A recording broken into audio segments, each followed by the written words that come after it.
नांदेड जिल्ह्याच्या अर्धापूर तालुक्यातून एक धक्कादायक प्रकार समोर आलाय। गावातील अवैध दारू विक्री विरोधात बातमी लावली म्हणून चक्क एका पत्रकाराचं अपहरण करण्याचा प्रयत्न झालाय। अर्धापूर तालुक्यातील आंबेगाव येथील पत्रकार मनोज मन्नपुर्वे यांना जीवे मारण्याची धमकी देत त्यांना घरातून उचलून नेण्याचा प्रयत्न काही गुंडांनी केला। मात्र ग्रामस्थ आणि कुटुंबियांनी वेळीच धाव घेतल्याने मोठा अनर्थ टळला। अवैध धंद्यांविरोधात आवाज उठवणं एका पत्रकाराला चांगलंच महागात पडलं असतं। आंबेगाव येथील पत्रकार मनोज मन्नपुर्वे यांनी गावात सुरू असलेल्या अवैध दारू विक्री आणि ग्रामस्थांचा त्याबाबत असलेला रोष यावर सविस्तर वृत्त प्रकाशित केलं होतं। याच बातमीचा राग मनात धरून काल रात्री 4 दुचाकीवरून 8 जण आंबेगावमध्ये शिरले। त्यांनी मन्नपुर्वे यांना घराबाहेर बोलावून शिवीगाळ करत मारहाण केली आणि त्यांना जबरदस्ती दुचाकीवर बसवून पळवून नेण्याचा प्रयत्न केला।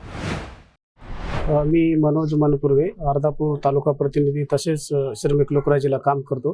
तसंच एका वर्तवाहिनीला एक सिटी न्यूज म्हणून प्रसार माध्यम आहे यूट्यूबच, त्या पण वर्तवाहिनीला मी काम करतो।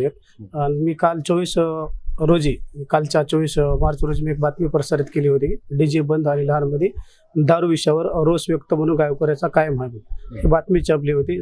तर काल मला एकाचा फोन आला की रात्री फोन 9:30ला फोन आला की मनोज कुठं, मी घरी बाहेर या, थोडं तुम्हाला बोलायचं म्हणून मला बाहेर बोलवलं। मी बाहेर आलो, तर बाहेर आल्याच्या नंतर त्यानं मला धक्काबुक्की केली आणि माझा मोबाईल वडवून घेतल्यानं मी परत काय केलं, माझा मोबाईल द्या, जे काही बातमी आहे मी काही ते विषय तुमच्या विरोधात नाही की कोणा प्रशासनाचा नाही, मी असं म्हणलो।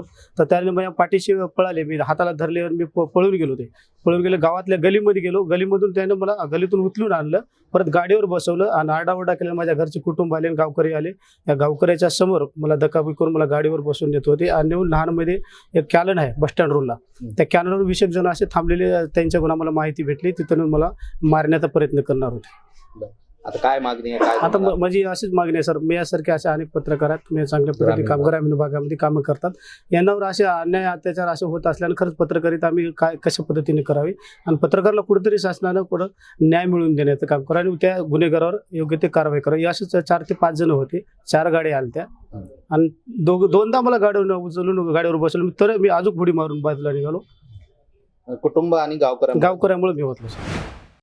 मन्नपुर्वे यांनी आरडाओरड केल्याने त्यांची पत्नी आणि काही जागरूक ग्रामस्थ तात्काळ घटनास्थळी धावून आले। आमच्या गावात ढवळाढवळ करायची नाही अशी धमकी देत अपहरणकर्ते तिथून पसार झाले। या घटनेची माहिती मिळताच अर्धापूर पोलीस ऍक्टिव्ह झाले असून पोलिसांनी रातोरात तपास चक्र फिरवून आज सकाळी 2 संशयित आरोपींना बेड्या ठोकल्यात। या प्रकरणी अर्धापूर येथील पत्रकार मनोज मन्नपुर्वे यांनी त्यांच्यासोबत जी घटना घडली याबाबत येऊन मला सर्वस्वी कथन सांगितलेलं आहे।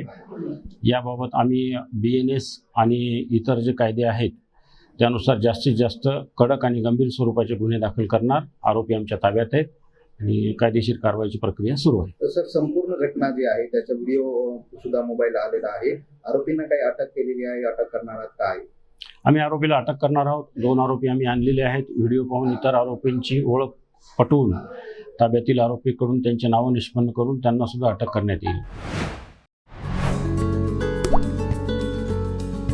आता जोकासू STP या अत्याधुनिक जॅपनीज तंत्रज्ञानाने सुसज्ज quick installation, energy efficient, noiseless blowers, low maintenance या आणि अशा वैशिष्ट्यांनी परिपूर्ण जोकासू STP तंत्रज्ञान प्रकल्प उभारणीपासून ते विक्री पश्चात समाधानकारक सेवा देणारी, भारताबरोबरच परदेशात देखील प्रकल्पांची यशस्वी उभारणी करणारी company Deccan water treatment private limited.